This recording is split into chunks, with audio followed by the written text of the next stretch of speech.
Hi, I'm Jackie DeRosso. And I'm Luke DeRosso. It's been important to me because I've seen how it can combat like a tendency to spend on myself or be self-indulgent. A couple of years ago, I either read or heard somewhere that generosity is the antidote to greed.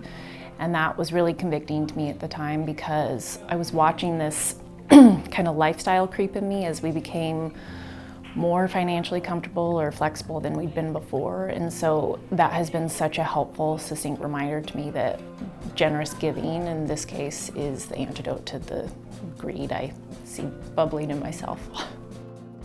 Yeah, I think for me, just a practical example would be just Emmaus. And it's something that we all come to every week. And if we find a lot of value, it's very important. And the reality is it really wouldn't exist if people weren't given generously. So I think we all remember COVID and how desperate we were to kind of get back together as a church, after being in our living rooms. And I think it's important to keep this good thing going. Yeah, about 6 years ago, I went through a pretty uncomfortably long phase of unemployment and underemployment.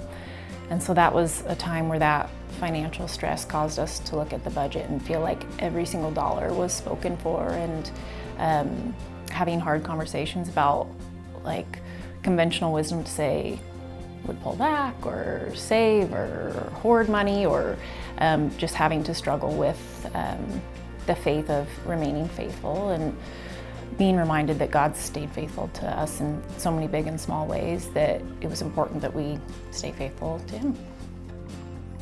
Yeah, I think, when you can see tangible effects of your giving, can give a lot of joy as well. You don't always see an effect after you've given, but whether it's Emmaus on a Sunday morning is a tangible effect, maybe it's something from Change for a Dollar. You really get to see that money be put into action, and a lot of times that is infectious, and you kind of want to give more when you see good things coming from what you give.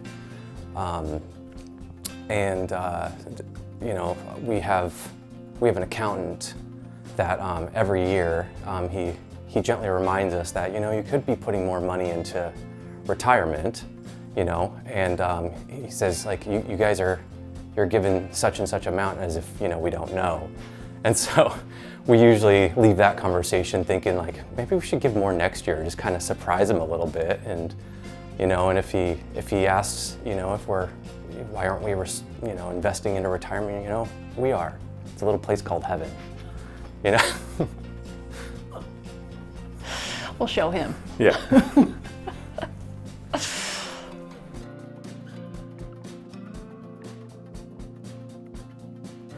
Giving has made me feel more of a participant in God's kingdom and less like a consumer.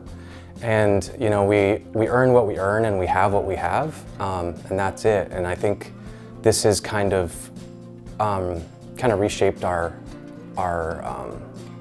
idea about money, where we are more of a steward of the money rather than acquiring and hoarding it.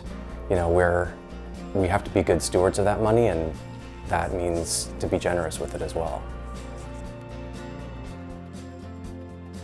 The topic of faithful giving or habitual, regular giving was a point of conflict at first, early on.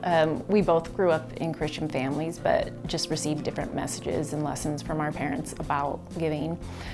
In my house, even long before I understood it, it was just explained as a crucial part of obedience. And so even very young, I knew if I got $5 for my birthday, some of that was going into the church plate on Sunday. So there was never a time when I didn't know that I didn't get to keep all the money that came my way. So in young adulthood, that kind of translated over into, seamlessly and being a habit in place. So then in Luke's house, even though giving was modeled to him by his parents, wasn't necessarily instilled that he needed to be as well.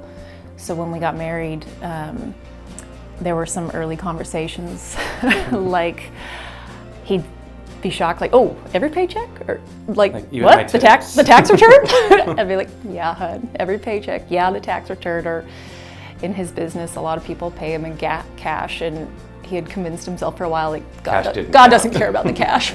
Like, cash does matter. I'm like, no, God knows about the cash too.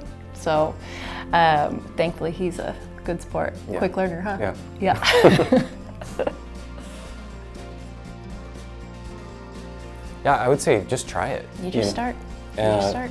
We don't really think of any set amount, whether Not it's a magic number. Yeah, there's not a magic number, and sometimes it just takes giving just a little tiny bit, and consistency creates habit, and then once you see that money used, it kind of becomes addictive, and you naturally sometimes want to just give more and more. Until maybe, like you hit that amount where you're like, I'm comfortable with this. Maybe it is a little uncomfortable. Maybe it is stretching you a little bit. And then, but, God wants a cheerful giver.